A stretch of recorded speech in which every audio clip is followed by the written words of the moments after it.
In the quiet stillness of a beach at night, a series of strange and disturbing events began to unfold. Eerie sounds echoed across the shoreline, causing alarm among the local residents. The unsettling noises grew so intense that a concerned individual decided to contact the police. Upon arriving at the scene, the responding officer also heard the chilling sounds. However, the situation took a more mysterious turn when the officer noticed a woman dressed entirely in white walking along the shoreline. What made the sight even more unsettling was the fact that she had no visible source of light and appeared to glide effortlessly across the sand. When the officer attempted to approach and communicate with her, she suddenly vanished without a trace. No footprints were left in the sand, and there was no evidence of her presence.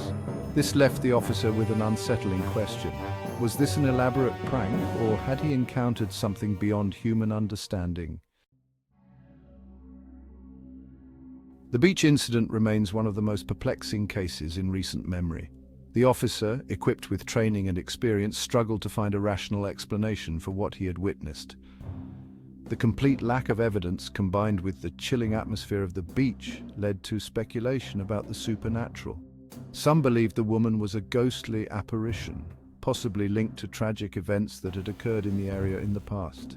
Others suggested it was an elaborate hoax designed to frighten and mislead law enforcement. Regardless of the theories, the case remains unsolved, leaving an air of mystery that continues to haunt those who heard the eerie sounds and saw the mysterious figure. In another unsettling case, a police officer was taking a break at an exhibition center, working on some paperwork when he experienced something truly extraordinary. As he sat at his desk, he suddenly felt a powerful force yank a heavy table away from the wall.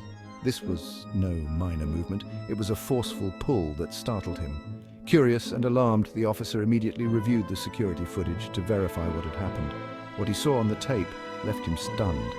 The footage clearly showed the table moving on its own, with no visible force acting upon it. Further investigation into the incident yielded no logical explanation.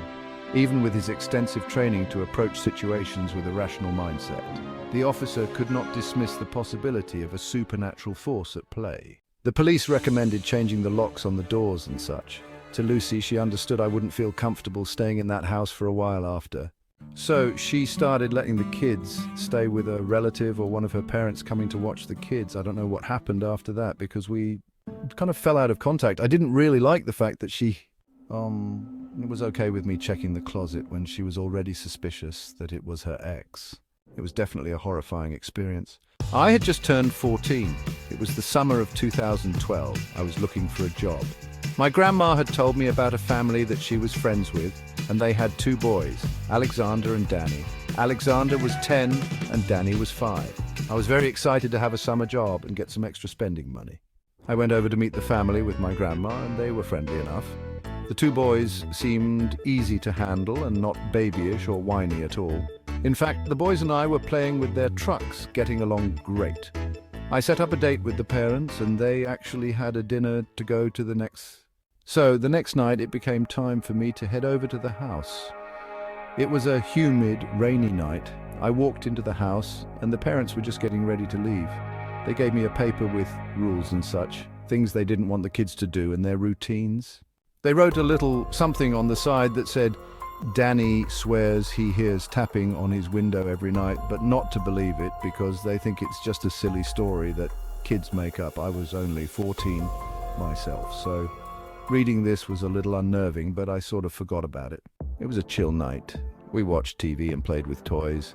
They didn't give me any sort of trouble, but when I told the boys it was time to get ready for bed, I noticed Danny starting to stall and get kind of distressed. I ignored it, thinking he's only 5 and probably wants to stay up later. Eventually, I got them both to settle down and go to sleep. About an hour and a half had passed. It was now 10 p.m. I heard Danny groggily but loudly yell for me. I rushed up to him and asked what was the matter. He told me he heard the tapping noise again. I instantly felt uneasy and nervous, but I just flicked on the light and looked out the window. Nothing outside except darkness and the solar lights from the neighbor's driveway.